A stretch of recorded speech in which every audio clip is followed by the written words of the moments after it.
চলতি বছর কার্যক্রম নিষিদ্ধ আওয়ামী লীগ ও এর সহযোগী সংগঠনগুলোর প্রায় ৩,০০০ নেতাকর্মীকে গ্রেফতার করেছে পুলিশ, যাদের বেশিরভাগই ঝটিকা মিছিল করতে গিয়ে গ্রেফতার হয়েছেন। সবশেষ শুক্রবার ঢাকা মহানগরে ৪৬ জনকে গ্রেফতার করা হয়। পুলিশ বলছে, পলাতক নেতাদের অর্থায়নে ঢাকায় মিছিল করার চেষ্টা করছে নেতাকর্মীরা।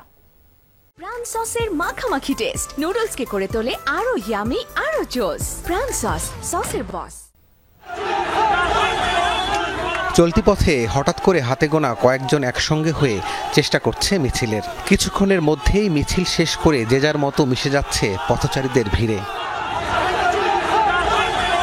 সাম্প্রতিক সময়ে কার্যক্রম নিষিদ্ধ আওয়ামী লীগ ও এর সহযোগী সংগঠনের নেতাকর্মীদের আনাগোনা বেড়েছে ঢাকার রাজপথে। ঝটিকা মিছিল থেকে ককটেল ফাটিয়ে আতঙ্ক তৈরি করছে তারা।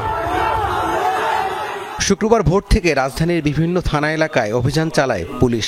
ঝটিকা মিছিলের চেষ্টাকালে গ্রেফতার করা হয় ৪৬ জনকে। একসঙ্গে ১৮ জনকে গ্রেফতার করা হয় শেরেবাংলা নগর থানা এলাকা থেকে। আমরা একদিনে ২৪৪ জন আর একদিন ১৩১ জন এরকম ঝটিকা মিছিল থেকে গ্রেফতার করেছি এবং এই ঝটিকা মিছিলগুলো থেকে ককটেল বিস্ফোরণ করে জনমনে আতঙ্ক সৃষ্টি করার একটা অপপ্রয়াস ছিল এবং অনেককেই আমরা ককটেল সহ গ্রেফতার করেছি। তাদের মূল উদ্দেশ্য হচ্ছে জনমনে আতঙ্ক সৃষ্টি করা।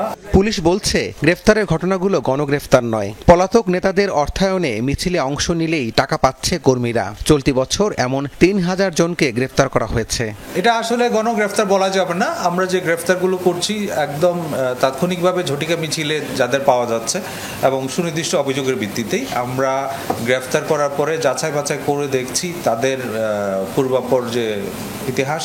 কার্যক্রম নিষিদ্ধ হওয়ায় আওয়ামী লীগ নেতাকর্মীদের ঝটিকা মিছিলের সুযোগ নেই বলেও জানায় পুলিশ। আমরা সতর্ক রয়েছি এবং আমাদের নজরদারিও রয়েছে। রাবি সিদ্দিকী, যমুনা নিউজ, ঢাকা।